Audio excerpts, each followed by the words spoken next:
বাংলা সিরিয়ালের মধ্যে একটি অন্যতম সিরিয়াল হলো পরিণীতা। এই সিরিয়ালের প্রথমেই দেখা গেছে নায়ক নায়িকার জীবনে নানা ওঠাপড়া এসেছে, কিন্তু একে অপরের পাশে থেকেই সমস্ত কিছুর মোকাবেলা করেছে তারা। সমস্ত কিছুর মোকাবেলা করলেও পারুল এবং রায়ান প্রেম কিন্তু সেভাবে ফুটিয়ে উঠাতে পারেনি। উল্টে পারুল সবসময় সন্দেহ করেছে তাদের মাঝে রয়েছে কোনো তৃতীয় ব্যক্তি, কিন্তু আদৌ কি সেই তৃতীয় ব্যক্তি আছে, নাকি পারুল নিজে নিজেই ভাবছে এই সমস্ত কিছু। এবার তা প্রকাশ পাবে, এই সিরিয়ালের নতুন প্রোমো দেখে তা বোঝা যাচ্ছে। এই মেগা সিরিয়ালে দেখা যাচ্ছে পারুল এবং রায়ান তাদের ইউনিভার্সিটির গণ্ডি পেরিয়ে কর্মজীবনে প্রবেশ করে। তবে কর্মজীবনে প্রবেশ করতে পারুলের ভীষণ অসুবিধা হয়, কারণ তার পোশাক এবং তার আঞ্চলিক ভাষার কথার জন্য।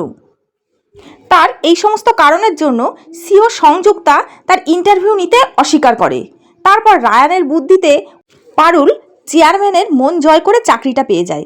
তবে এই অপমান মানতে পারে না সংযুক্তা, নানাভাবে পারুলকে বিপদে ফেলার চেষ্টা করতে থাকে। তবে বুদ্ধির জোরে পারুল সমস্ত বিপদ থেকে বেঁচে ওঠে। অবশেষে উপায় না পেয়ে সংযুক্তা পারুলের ইউনিভার্সিটির শত্রু শিরিনের সাহায্য নেয়। কোম্পানিদের নতুন নিয়ম জারি করে সে, স্বামী স্ত্রী নাকি একসঙ্গে কাজ করতে পারবে না।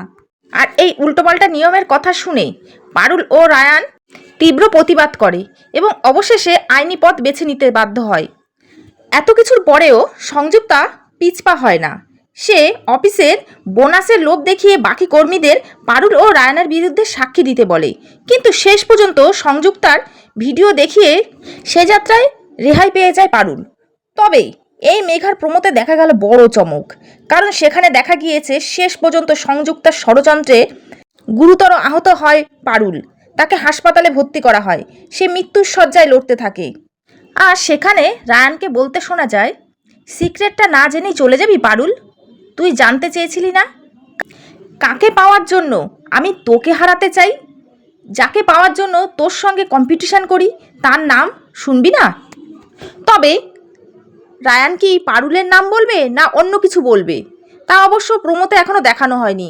তা জানতে গেলে 21 এবং 22শে ডিসেম্বর রাত 8টায় জি বাংলার পর্দায় চোখ রাখতে হবে। তাহলে আসুন সকলেই অপেক্ষায় থাকি। আর সবশেষে বলি, আপনাদের যদি আমার চ্যানেলটি ভালো লাগে তাহলে অবশ্যই লাইক এবং সাবস্ক্রাইব করবেন।